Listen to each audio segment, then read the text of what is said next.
I see a black man and one man, I think of strength, black empowerment we have within, building community development. Let's continue to build our own. Let's continue to stay strong. Motivation, no matter the hate, no stopping. You just go.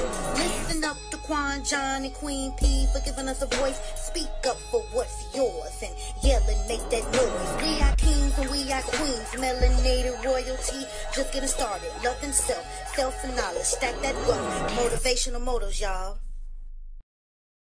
I admire Americans in the sense of, you know, going to a therapist is, you know, it's an everyday thing. Yeah. In here, it's getting better here. But, you know, I remember a time when even if you were going to a therapist, there was a stigma attached to that.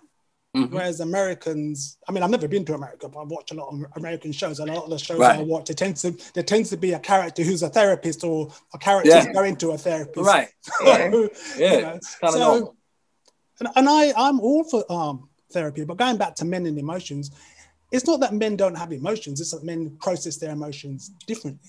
Yep. You know. Yeah. For example, you know, a guy may want to cry, but he may feel ashamed to cry. Depending with who he's with, and he might even be alone and still feel ashamed if he cries. You know, that's sad. And you know, sometimes, whereas a woman may want to talk about a certain situation, a guy might want to step away for a bit, process his emotions, and then come back. That's why a lot of guys, if they're lucky enough, they've got a partner, but they've got their man cave. They've got their little space they can go and, you know, do their thing, kind of. Sometimes it's just to have that space to go and think. But everyone's different, you know. I mean, if you even look at children, if you're an only child and you grow up, you're going to have a very different perspective. That's right. On life, as opposed to if you've got siblings. Then it's also going to depend on, well, are you the oldest sibling? Are you the middle sibling? Are you the smallest sibling? Very true. Because there's all different. Because depending where you are in the hierarchy, you will get treated differently. Right. You know, and it's kind of interesting. I'm sorry, Nigel. Me and my wife too, we are both only child. So that's very interesting, right? Interesting. So you know, it's kind of the dynamics of me and my wife is kind of, I don't know. We're both, and we come from two different cultures. She comes from a West Indian background. I'm totally Americanized. You know what I'm saying? And I think me and my wife, we actually have a cohesive relationship. Define cohesive. Huh? Cohesive, Define cohesive. Meaning, I'm gonna say it like I'm gonna put it to you like this. We come from traumatic backgrounds, right? So I think we have two children too. We have two little girls. We have a 9-year-old and a soon-to-be 4-year-old. So I think we collectively agree that we don't want them to see the same things that we've seen in the household. Sometimes that backfires though. You understand? So when I say cohesive, we know when to cool out. We know when to cool out. We don't, because in her household and in my household, it was rah, rah, rah, rah, rah. Nobody cooled out. We both cool out. And sometimes, like I say, that backfires because sometimes this needs to be said. But also it's how it's said. It's how it's said. But now, from our trauma, we only know how to say it one way. Yeah, but that still goes back down to taking personal responsibility. Right. Because if you can't, if you've been through trauma, right, and you're gonna say, well, I've been through trauma, right, so that's how I am. No, right. Well, no, we don't say that. Well, if you know you've been through trauma and you know that it's affected you negatively, then you know you've got work to do. Exactly. Basically, right? Because if you ignore something, it's not gonna go away. It's not going away. You're right. It's not going away. Agree. You know. So, and again, and I like what you said about cohesive. I just think what you really mean. I'm not going to say that's a good or bad word either. I'm not no. But I was just going to reinterpret and say, well, what you're really saying is that basically you're both on the same page, effectively, in terms of what you will do and how you interact in front of the children. Yeah. When it comes to the children. But good. Like I said, that don't necessarily have to be a good thing, though, Nigel. Well, I don't. Well, if you're gonna have negative exchanges in front of your child or children, well, that's a negative thing. No two words about that. In my opinion, I think in the real world, conflict happens. Yes, and conflict. Yeah, conflict happens. And I think children needs to see that conflicts can be resolved. Now, let's say children are not seeing conflict. Well, that depends. Wow. But that's going to depend on the level of the conflict. Because at the end of the day, as I said, I grew up in a home where I witnessed domestic abuse. Well, that's conflict. That's conflict. Extreme. That's conflict. Extreme. The other thing you got to look at. I was talking to a podcast guest of mine a couple of months ago. JC, he's an R&B singer. Okay. And in the conversation, he brought up generational curses. In terms of parents passing on things to their children. That's right. And I said to him, well, I don't really know a lot about generational curses, but I do know about children modeling their parents' behavior. Right. That I do know about, right? Right. So, and basically, when you're a child, this is what the psychologists say, right? From 0 to 6, 7 years old, your brain is like a sponge. Your brain's taking in everything. That's right. And obviously, during that period of time, that's when you learn to walk, to talk, to eat. You know, you learn your numbers. You learn, But your brain is taking in everything. Right. So then you say to yourself, okay, well, a lot of people say, well, the brain is the sharpest computer on the planet because the brain is basically a computer. Yes. And what do computer people say? GIGO, garbage in, garbage out.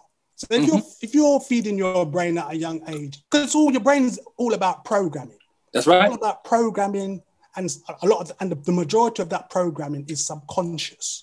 That's right. You breathe. You don't think about breathing. You're breathing when you're sleeping. You're not thinking about it because your subconscious is dealing with all the certain functions in your brain and your body. So you then become an adult with a certain amount of programming. Yeah. Now they reckon that by the time you're 18, 19, 95% of your brain is already wired in terms of your programming. Right. Your programming is your behavior and habits. Right. But the 5% or so that's left, you can rewrite. We always have the capacity to change. That's right. Everyone's always got it, but it's about choice. That's right. It's about choice. Right. I agree. And but free will. But saying that, obviously, if someone is too badly damaged, then there's little or no hope. So let's look at it from a narcissistic point of view. So say someone is an adult narcissist, right? Yep. I know many. To be officially diagnosed with narcissistic personality disorder, you have to score 5 or more traits out of a score of 9. So it's 5 out of 9. So if you score 5, you will be officially diagnosed as a narcissist. Right. It's measured on a spectrum. So obviously, so if you score 7, well, obviously you're a bit more toxic than your score 5. If you score 9 out of 9, well, obviously you're an out and out narcissist. That's a problem. You're toxic, basically. For real. So at the end of the day, the further up the scale they score, the less chance of them recovering. And there are people there are experts out there who hold a firm belief that a narcissist cannot be cured, period. Right? But then when I might agree with them. But when you go back, we're talking about children and how we develop. So when you look at narcissism, again, the experts can't give you a definitive answer. Some will say nature, environmental factors, i.e. how the child was brought up, temperament. But the bottom line is an adult narcissist suffers with arrested development, or should I say emotional arrested development. So effectively you are dealing with a child in an adult body. But to say that they're not intelligent. That's right. Because remember, there's emotional intelligence and there's, educational intelligence. Right. Right. But in terms of an emotional level, you're dealing with a child. That's why they have tantrums. That's why they do the silent treatment. And the list goes on. So you kind of look back now and you say, well, okay, if you're aware that you have certain issues and you can identified that certain things in your childhood have impacted you negatively, you have the capacity to change that. Yeah.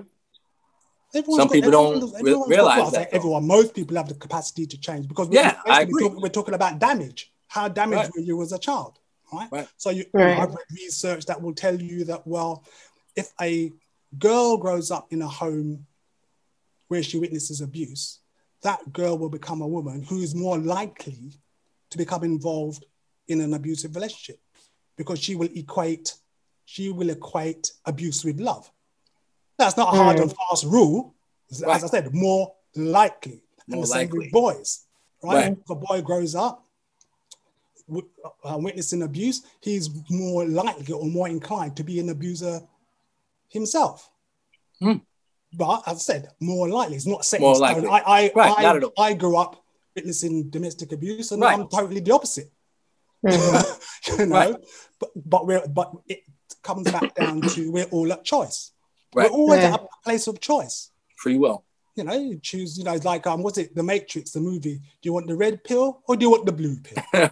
Right. You know, speaking about choice, I'm going to ask a very cliche question. And this cliche question is, what are the signs, other than the obvious, that someone should get out of the relationship? Other than the obvious. I mean, of course, you know, that's the obvious. But I mean, because I've known a lot of people, Nigel, that have stayed in relationships for 20, 25 years. And then they said, wow, this person is not for me. And they've left. God bless them. And they say to me, damn, I wish I did that 10, 15 years earlier. Depends though, doesn't it? And then if you read the research, I think if women, wives who are 50 plus, they're more likely to file for divorce than guys. So that's first thing to say. Right? Absolutely. But people stay in relationships for different reasons. There could be, what's that song, Tina Turner? What's love got to do with it? Sometimes people stay in relationships, it's got nothing to do with love. They could be staying together for the finances, or it might or it may just be convenient, or they're waiting for the children to grow up home. You know, a variety of reasons. You know, so people can stay for reasons that have very little or anything to do with love. Right. It could just be, you know, maybe one party can't afford to leave and set up home on their own. Set up their own place, you know. Maybe they haven't got the finances to do that. And talking about that, and financial abuse is a very real thing. Maybe one person controls all the finances. So the other person hasn't even got the resources to think about leaving, let alone surviving outside of that, you know, that particular unit. Oh, again, there are lots of different reasons why people stay, you know, past the sell-by date. Sometimes people are scared of being single. That's right. Especially if they've a lot of people. If they've hit 50, 60, they've got to start life again from scratch on their own. You know, that can be a daunting kind of prospect. Some people are codependent. Some people need somebody in their life. That's right. Codependency, man. Yeah. So that's crazy. I mean, it's funny, we're talking about the different types of abuse, and one type of abuse that I think people don't realize nowadays, especially in this day and age, is technological abuse. I think that's becoming more prominent than anything else. So like not allowing somebody to go online or do social media, or keeping them away from phone, or, you know, keeping them away from the internet, keeping them away from television. Like I've learned that technological abuse is a thing. Oh, that certainly is. And it's interesting, actually, because during lockdown here, and I'm sure certainly over there too, the instances of domestic abuse went up. That's right. They have. That's right. And part of the impact of that was like, say a woman's living with an abusive partner. Well, obviously they're locked down. So that's one reason why the abuse cases went up, because people were locked down with their abuse. That's right. That's right. What an abuser will do, to Portia's point, an abuser will monitor your PC use, will monitor your internet use, will monitor your phone, will want the password for your phone. Because it's all about control. Like I said to you before, all abusive relationships are about power and control. It's just which way they decide to go about it. So yeah, so obviously that's a big issue. We have legislation here actually regarding coercive control. we actually had legislation that came in, I think, last year. So someone can say it's a woman, for example. I'm not saying Sure. women get abused, but I use a woman for an example. So a woman can go to the police and say, look, my husband, is financially abusing me. He won't let me use the internet. He won't let me do this. Won't let me do that. Right. That man can be prosecuted and charged.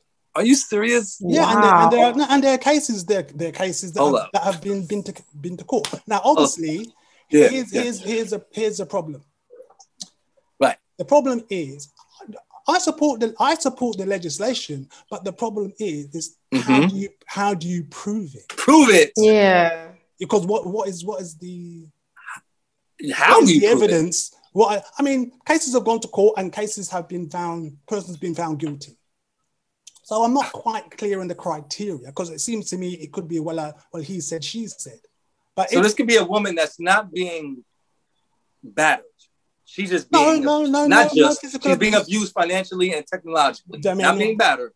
There is no physical abuse concerned with coercive control. It's coercive control. That's it. He doesn't have to put a finger on that. But if she can satisfy the court that he's restricting her, say for example, restricting her internet access, restricting her finances, restricting her use of the phone, etc., etc. Yeah. I'm glad, not me, because I don't do that. I don't. But if it was in America, this would be sought after by many women. Honestly, and I think personally, out of anger, probably more. And guys too. There's nothing to say. And guys too. They would look at us like we're stupid, like they do if we go in and say we were battered. We would have when we walk in that courtroom, all bets are off, especially if you're a black man in America. You know what I'm saying? So yeah, we can try to use it, but we're going to need an abundance of truth for us to be even listened to. Depends, yeah, but it's going to depend on the criteria, isn't it? I mean, I'm very aware that the laws here are very different than there, and also you guys, we just have laws in England and Wales. Scotland has their own kind of legal system. Right. England and Wales, we've got the same laws. You guys, you've got laws state by state. So the law is different from one state to the other state. So therefore, you are going to have less consistency. Absolutely. It depends where you are. I mean, I read a case, big movie star, I can't remember who it was, but I think she decided to file for divorce in a particular state, might have been California, because when she filed in that particular state, she'd get a better deal. So she might get 60% of the assets instead of 40% if she filed elsewhere. Here, it's all a level playing field. Right. Wow. I mean, where do you go with that? Like, I was just thinking, like, what would that be like if America had a law or like legislation like that? Like, the justice system is already askew. You know what I mean? It's already balanced against us. So imagine if people took that to court. Like, what would they have to go through in order to win? I'm talking about from the point of the victim. What would the victim have to go through in order to provide? Like, what evidence? How much evidence would they need to provide in order to be granted? In your house or something.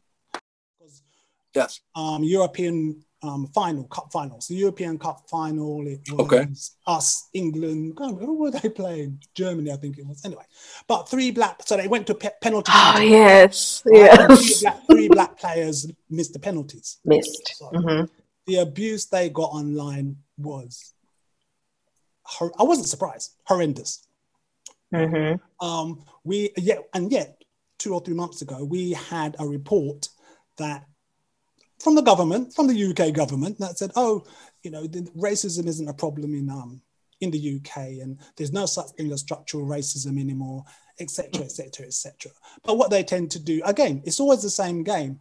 The guy who was the chair of the report, black guy. So they'll always roll out. They've always got the token. They'll roll out to give them cover. Uncle Ruckus, I think you guys call them. Or Uncle Tom. Right? From the Boondocks.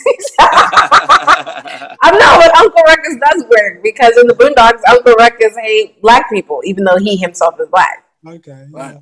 So yes, I guess that works. So so in terms of the racism, it's Yeah, and I've interviewed a couple of people, guests, in terms of, you know, Black Lives Matter. In fact, I've had as a guest, which I was so fortunate, I've had Jane Elliott on.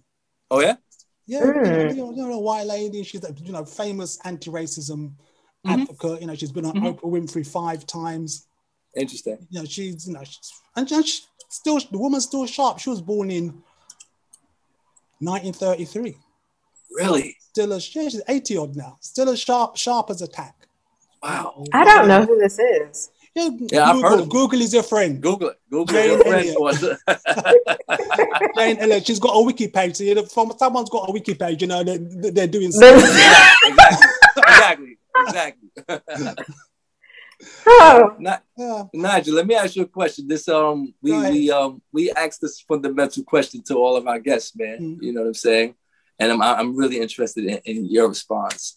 What is something that you would have told your younger self, that younger Nigel, when he was a teenager, 17 or 18, that has been through his brunt of domestic abuse in the household, and really doesn't understand why or what's going on in life, and doesn't know that he's going to become this relationship guru one day? What would you have told? I mean, that's what I call you, because you're very knowledgeable.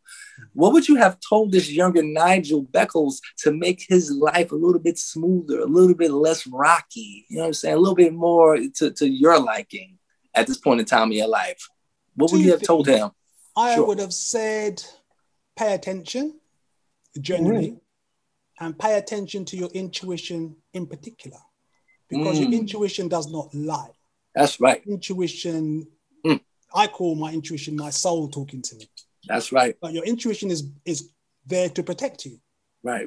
So my problem as a young teenager, adult, etc., I would ignore my intuition, because I'm very much, I want to see the facts. Show me the evidence. Show me the evidence. So I'm not going to really go with something until I see the evidence first. But every time I've ignored my intuition, I have paid, sometimes heavily. So going back to when I got married, my intuition was screaming at me, Nigel, don't do it. Nigel, don't do it. So I went to speak to some friends, you know, and I thought, oh, Nigel, don't worry, it's just cold feet. Got married. I felt worse after I got married than before I got married. Marriage didn't last a year, because I left after a year, because my intuition told me she was cheating, and obviously that I was correct, because obviously the child of the marriage wasn't my child. And so it goes on. So yeah, intuition.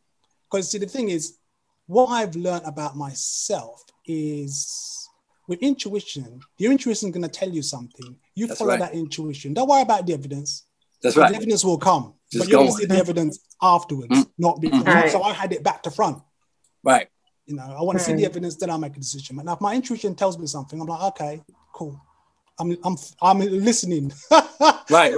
You have my attention. It's never wrong. My intuition is You're never right. wrong. I feel the same way, man. Never. So that's what I would tell. And I say that to people all the time. Follow your intuition and listen to your intuition. It's your friend. That's right. It's your friend. It's you. Your intuition is way more intelligent than you really think you are. Well, I believe your intuition is a part of your soul. I believe my intuition is part of my soul. It's part of my bigger self, or my higher self, or my physical self. That's right. It's your guide. If we get into the metaphysical, as it were. But yeah, it's not, because I think many of us get too hung up on the physical. Yeah. And what we can see, smell, touch, taste, etc. Especially men. Life is a lot bigger than that. It is, man. Absolutely. Portia Mystique, any final thoughts from Mr. Nigel Beckles? I feel like this was cool. Yes, this was a very fulfilling conversation. Insightful. So I liked everything that we touched on. Everything that we touched on, everything that we talked about, it was really amazing. So I just want to thank you for coming on and sharing that information, because it has me thinking about stuff that I'd never thought about when it comes to relationships and unpacking trauma and understanding certain things about myself and in our marriage, and especially, emotions, which I always had a problem with dealing with myself. But now being in a relationship where my husband also has that same problem, it's like, okay, you know, we kind of have to balance each other out. We both can't have that problem. It won't work. So this was a very fulfilling conversation. So I just want to thank you. Thank you for coming on. You're very welcome. It's great being here. Lots of fun. Thank you. And Nigel, if someone wants to do you do online relationship coaching? How would somebody contact you if they want to, you know, seek your services? Okay. Oh, well, I'm on the usual, you know, I'm on Facebook, I'm on LinkedIn, Instagram. Okay. I think the easiest way, and I've actually got a author and coaching website. Okay. It's NigelBeckles.com. We'll put that in the description. If someone Googles Nigel Beckles, which is BECKLES, or if they Google author Nigel Beckles podcast, you'll find me. You'll get about 6 or 7 pages of Google results. Okay. So I'm easy to find online. Trust me. Or if they go to my podcast website, which is author Nigel Beckles podcast.com. There's a contact form there. They can just fill it in and send it, and I'll get the message via email. So yeah, I'm easy to find. Trust me. You know, this was very therapeutic for me, and I know the viewers too. So viewers, like Nigel said, unpack your own ish and trauma before you get help to do so. Or get help to do so before you even get involved in the situation. It'll make life a lot easier, man. You know what I'm saying? So I want you guys to go out there and go to Amazon and please purchase How to Avoid Making Big Relationship Mistakes today. You know what I'm saying? And I want you to check out his podcast, Interesting Conversations with Interesting People, because Quan Jean will be a guest on very soon, and we'll be promoting the book. Generational Ignorance can be found on Amazon today. You know what I'm saying? For real. So Nigel Beckles, thank you, my brother. I appreciate your presence on my platform. I appreciate you, my brother. Okay? So from Portia Mystique, we got your boy, Quan Jean, and Mr. Nigel Beckles, y'all. 100, y'all. Bye. Sayonara.